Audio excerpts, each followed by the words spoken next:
Mayamang buhay mga channel viewers ng Health, Wealth, and Life Basics. So, ngayon po ay after the New Year, ang susunod na mga practices sa Philippines ay Black Nazarene at ang Santo Niño of Cebu.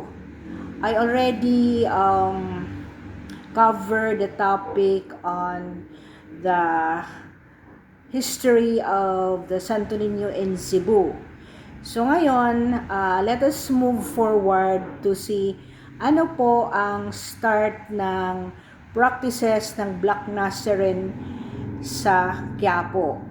Ang Black Nazarene daw ay originally dinala sa Pilipinas noong 16th century, 1606. At ito po ay enshrined sa Quiapo Church. The image ay kinarved ng isang Mexican sculptor and brought to Manila by the Augustinian Recollect Friars.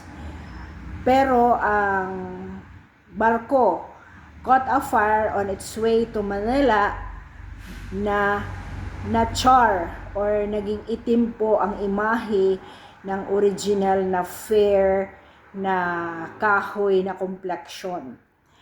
The image was first enshrined in the Church of San Juan Bautista in Bagumbayan, Luneta.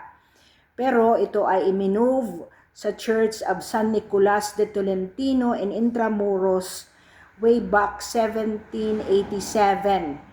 Ito ay itransfer ang image to Quiapo Church at the request of the Archbishop of Manila at the time. Ang mga debosyon po ay ang tawag nito ay mga devotee ng Cofradia de Jesus Nazareno. It is a fraternity of gentlemen devoted to the Nazarene established in 1621. Nang 1650, si Pope Innocente X inapprove po ang statue for veneration. In 1880, si Pope Pius VII naman ay nag-grant ng plenary indulgence to those who prayed before the statue. The image is dressed in velvet maroon robes, a metal belt with the word Nazareno around its waist, and a golden chain and ball looped around its neck. The image is vested 6 times a year. Nakaka-6 po siya binapalitan ng kaniyang garment. Pinagbibihis po siya.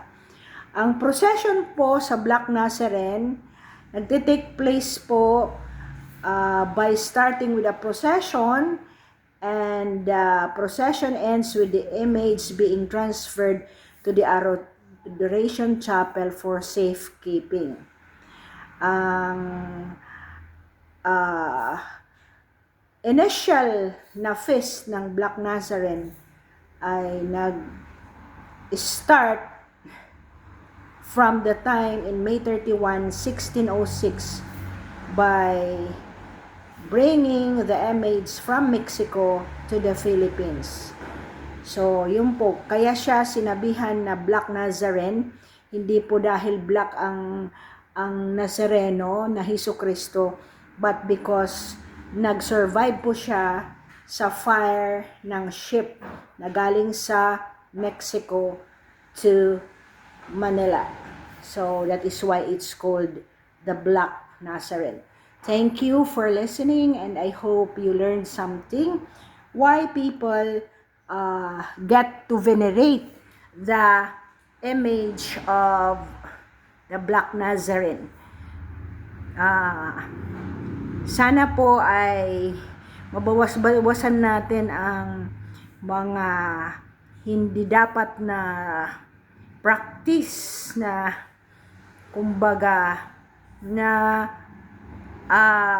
pupuna tayo na ang mga practices sa pag-venerate ay sa pagan practice.